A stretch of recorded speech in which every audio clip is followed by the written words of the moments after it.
My name is Clive. I am the father of my child, my daughter, who came out as being gay.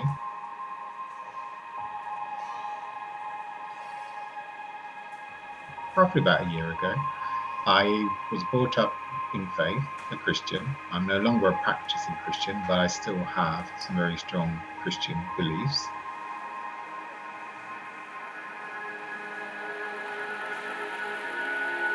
And I am immensely proud of her, and it hasn't changed my feelings of love towards her in one iota.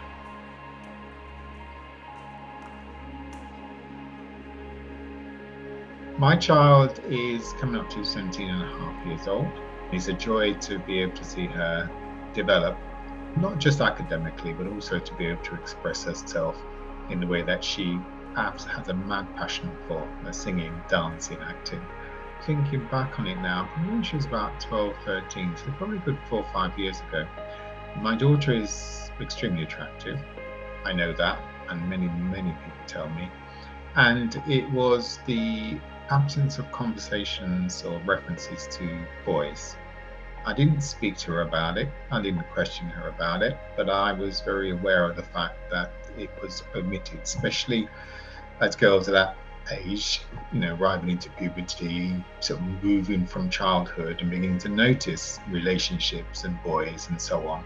It was very absent from her conversation. The thought which was in the back of my mind is that she may well be gay and be attracted to other women. And from that, I grew to a bit more of a thought to probably quite a strong suspicion, shall I say. I had been waiting for her to tell me when she's ready. I didn't want to be intrusive. My daughter's hugely humorous. She should be a comedian. She came into my office and said, "Dad, I've got something to tell you. I'm just like you." I said, "Pardon, Isabella, what do you mean?" I said, "We both like girls." And that's how she told me. After we both stopped laughing, I felt very relieved. I was hugely proud of her because I understood over the years how difficult it must have been to actually tell me herself. And I was patiently waiting. So I was surprised, but in a strange way, because I had already suspected. But it was different to actually hear the words. And even so, and then I remember the night she told me, we were laughing and joking, but her whole body language was cautious, it was hesitant, it was unsure. And I just said, "Darling, I'm your dad, you're my daughter." So we had a hug. I feel very protective, very, very protective. I have put myself in a path of learning and understanding, probably more understanding more so than learning, I think, to be truthful. And when I begun to really appreciate the difficulties that she may well face, that father protective urge and commitment grew quite strong. And as part of that, I needed for her to know I will stand beside her no matter what. The school that she went to put together an allyship program. It's essentially what it was for those brave children who wanted to speak on video, short clips, and also those who would stand up and be their ally. And that was within the school, so that would be in the faculty, the adult teachers, and also for those at home, parents, and also friends outside of school. So I put together my video to be added to the overall production of those who would stand up and be an ally for not only my own child, but for all the children as well. When the other people in the community have found out, the reaction was surprise, shock. I don't know why, but not many people in my community and family actually know. I respect my daughter so much, and I always have done for years. And I've said, "Darling, this is your story. This is your choice to whom you tell." And I personally have not told a soul. It is not for me to share that. Some of our closest family and friends are aware, but my daughter told them when she was good and ready.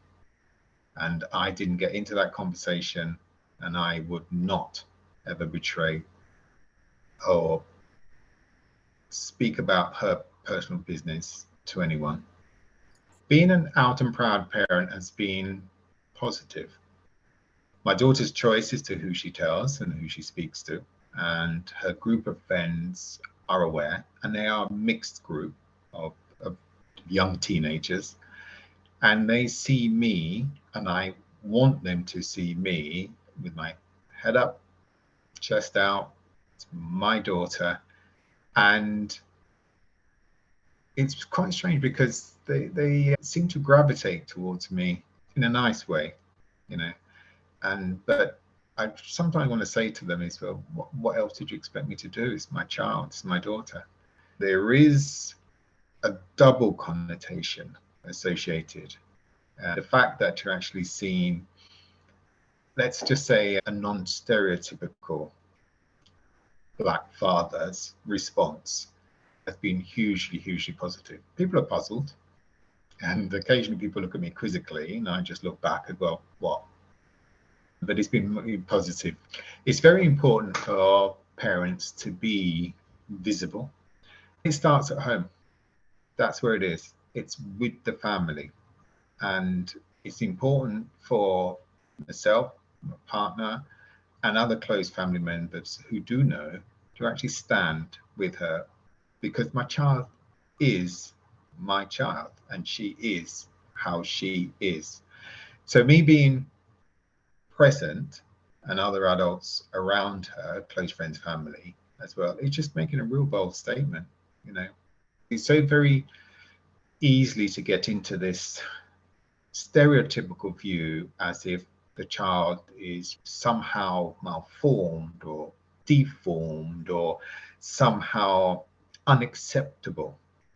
And I will absolutely refute any conversation or insinuation that my daughter fits into that any of those categories.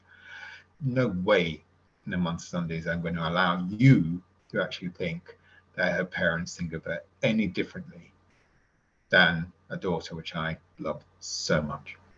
Since my daughter came out to our relationship is developed in a different way.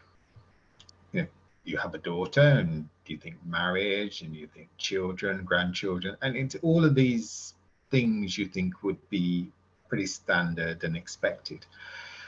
And then it's that discovery from me that the way that was in my head is no longer the way. It's going to be my daughter's way. It's her journey now, it's her life. Sometimes I get the pronouns wrong. In my head, there are plurals. I think, how many people? Who? And so I get corrected, and I expect to be corrected. So I'm being educated. But the way that you're addressed is hugely important because it's part of your identity. And I know I need to actually get them 100% correct. So it's been an incredible learning, discovery, understanding, and appreciation. I am immensely proud of her. Sometimes, I don't think a room big enough to hold how my chest can really swell with pride for her. So I need to pick on maybe one or two things. One of which is her determination to live how she wants to live. And she has not tried to deny it. She doesn't go shout it off the rooftops because why should she? It's her personal business. But she doesn't try hard to deny it. And she has very quickly established herself as being the same as anyone else. And sometimes I see her in amongst a very mixed group of friends and how they've all gravitated together and accepted her and who she is. And almost is so immaterial. And the way that she's moved from her high school and into college, her head is held up high. I don't think she'll ever be browbeaten down by anyone. And what your child needs now, more so than maybe more so than ever, is your love and support. And I'm curious as to how could you withdraw that from your child? You wouldn't have done that when your child was months old, 2 years old, 3 years old. Why would you do it now? So, and that saddens me that some parents are in that sort of, they feel as though they could be scrutinized and judged, and it doesn't fit their linear view as to what should happen. So I think that's two of my main reasons that I think that some parents struggle. My advice to other parents who are or struggling to actually understand would be to get every single photograph of your child out, every single award, every single school report, everything that they've actually done, your beach holidays, riding horses, their first swimming lesson, the first ballet lesson, whatever it is in that time. And then as you go through the progression of years, then really ask yourself, what really has changed? And challenge yourself to understand that question, and then see if you can really put aside all the years from birth. That would be my advice for any child parent. And hopefully they'll get to a point of actually understanding and appreciating again and feeling again the love that they would have had for a newborn, and how you've held their hand all the way through up until the point whereby you know that they would actually come out or have come out to you. And are you really going to tell yourself that means nothing and it was nothing? And that would be my advice to any parent struggling. It's just to do that activity. Do it privately, cry your tears, let all any disappointment out that you think that you actually have. And when you actually see what the disappointment, and you can frame it and understand it, and then lay it against everything that's gone before, hopefully you'll realize you don't have anything to be disappointed about. My advice to any LGBT person watching this, if you are struggling for acceptance with your parents, friends, family, is to spend time with yourself, to find yourself, and find the fortitude wrapped around with the honesty of who you are. It'll be a turbulent time. You have the social media, you have the stigma of this, and you have the history, and you have all of these things which will be a whirlpool for you if you like you sucked down. So center yourself, try and find that honesty, that fortitude that will reinforce the honesty of who you are. Then the words will come.